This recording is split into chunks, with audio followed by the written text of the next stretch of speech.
baraaruga dadkaygaanidha boqol kun oo jeere baaq waxaan u dirayaa dhammaan bilaadaadini. السلام عليكم ورحمة الله تعالى وبركاته. كل وعن صاحب بيال waxaan muuqaalkeena ku eegi doonaa 5 waxyaabood oo halis ku ah caafimaadka kaadiheysta iyo sida markaa looga hortagi karo. waxaa la eegi doonaa sida xubinta yar ee buufinta oo kale ah kula taala qaybta hoose ee kaadi mareenka ay markaa awood ugu leedahay in markaa ay keediso isla markaana ay isku aruuriso oo ay dib u sii deyso kaadidu, taasi oo jirkeeda ka caawinaysa in markaa uu baabi'iyo qashinka iyo sidoo kale isku dheelitirka dareemaha jirka. madhaba in sida wadlaha ama sanbabaha oo kale ay xubintan yar ay u baahan tahay daryeel caafimaad oo dhab ah, taasi oo haddii aad dayacdana ay halis ugu jirto raaxo la'aan, caabuq dhinaca kaadiheysta ah iyo sidoo kale xaaladaha qaarkood oo ah kuwa halis ah sida inaad cisho weydo kaadida ama xitaa uu kugu dhaco kansar oo kale. warka wanaagsan ayaa ah in markaa laga hortagi karo xaaladaha qaar oo la xiriira dhibaatooyinka dhinaca kaadiheysta ah. halkan waxaan idinkugu soo gudbin doonaa 5 caado ama hab dhaqan oo markaa mar walba aynu sameeyno oo la xiriira dhinaca kaadiheysta iyo sida markaa looga hortagi karo.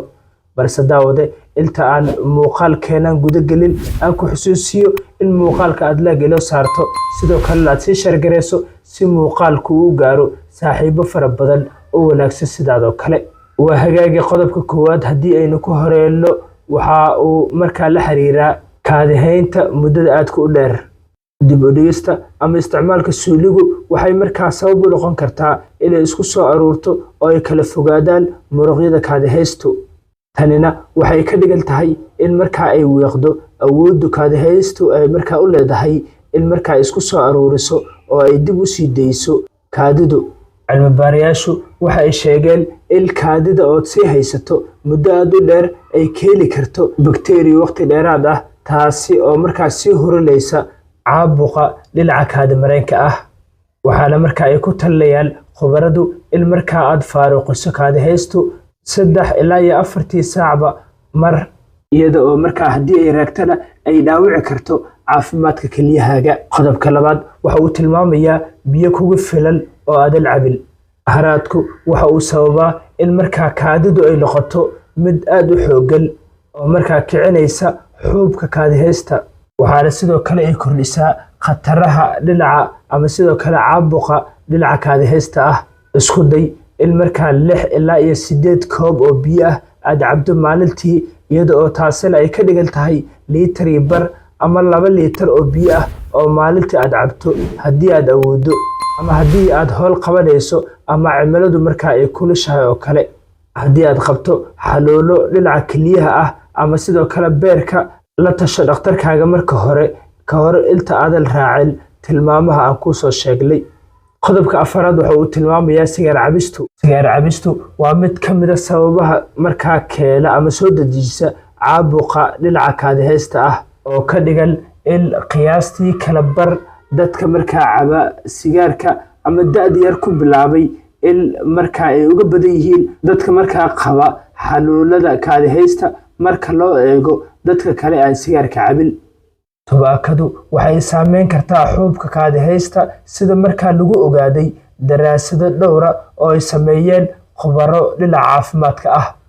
waa hagaaga qodobka afaraad waxa uu tilmaamayaa nadaafad la'aan dhinaca suuliga ama sidoo kale nadaafadda suuliga oo liidata oo markaa sababi karta in ay soo dedejiso caabuq dhinaca kaadiheysta ah.